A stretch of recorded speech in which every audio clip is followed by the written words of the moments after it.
உறவுகள் அனைவருக்கும் வணக்கம். இன்று தேவேந்திரகுல வேளாளர் எழுச்சி இயக்கத்தின் செயல் வீரர்கள் கூட்டம் திருச்சியில் நடைபெற்றது. அதன் தலைவர் மரியாதைக்குரிய கண்ணபிரான் பாண்டியன் அவர்களை நேர்காணலுக்காக சந்தித்திருக்கிறோம். ஐயா வணக்கம். ஐயா நலமா இருக்கீங்களா?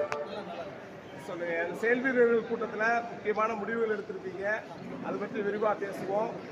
இந்த தேவேந்திரகுல வேளாளர் எழுச்சி இயக்கம் அரசியல் இயக்கமாக மாற வாய்ப்பு இருக்கிறதா? ஐயா கண்டிப்பா அரசியல் இயக்கமாக மாறும்.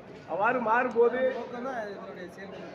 கண்டிப்பாக ஐயா இந்த தேவேந்திரகுல வேளாளர் இளைஞர்களை தாங்கள் அணியில் சேர்த்து எவ்வாறு வழிநடத்தப் போகிறீர்கள்? கல்வி, வேலைவாய்ப்பு, பொருளாதாரம், இதுதான் என்னுடைய இலக்கு. தேவேந்திரகுல வேளாளர் எழுச்சி இயக்கத்தின் இலக்கு. நல்லா படிக்கணும், நல்லா உழைக்கணும், பொருளாதாரத்தை மேன்மை அடையணும். நிச்சயமாக. குறிப்பாக இளைஞர்களை மட்டும் கையில் எடுக்கும் அனைத்து அமைப்புகளும் பெண்களை இதுவரை எந்த ஒரு பொது வெளியில் கொண்டு வரவில்லை.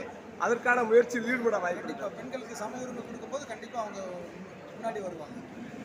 மற்ற தேவேந்திரகுல வேளாளர் அமைப்புகளுடன் மரியாதைக்குரிய கண்ணபிரான் பாண்டியன் அமைப்பில் தலைமையிலான தேவேந்திரகுல வேளாளர் எழுச்சி இயக்கம் ஒன்றிணைந்து செயல்பட வாய்ப்பு இருக்கிறதா? கண்டிப்பாக வாய்ப்பு இருக்குது.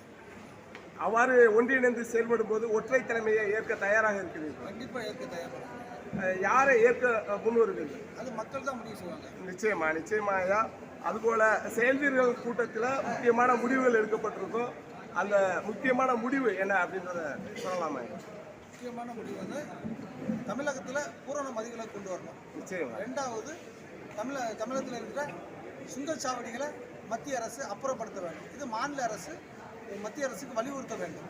நிச்சயமா. மூன்றாவது,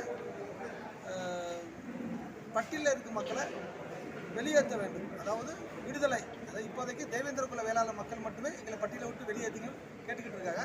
இதை வந்து இந்த பட்டியலில் இருக்க அனைத்து பேரும் வெளியேற வேண்டும். இதுதான் தேவேந்திரகுல வேளாளர் எழுச்சி இயக்கத்தின் நோக்கம். பட்டியல் வெளியேற்றத்திற்காக தேவேந்திரகுல வேளாளர் எழுச்சி இயக்கம் இதுவரை எந்த மாதிரியான நடவடிக்கைகளை மேற்கொண்டிருக்கிறது? இதுவரைக்கும் நாங்கள் போராடி இருக்கோம். அதாவது ஆர்ப்பாட்டம் நடத்திருக்கோம், போராட்டம் நடத்திருக்கோம். மிகப்பெரிய ஒரு இனி வருங்காலத்தில் மிகப்பெரிய ஒரு மாநாடு நடத்தலாம். நிச்சயமா இயக்கமாக மாற்றி அதான் விடுதலை, எல்லாத்துக்குமான விடுதலை. நிச்சயமா. வாழ்த்துக்கள் ஐயா. தேவேந்திர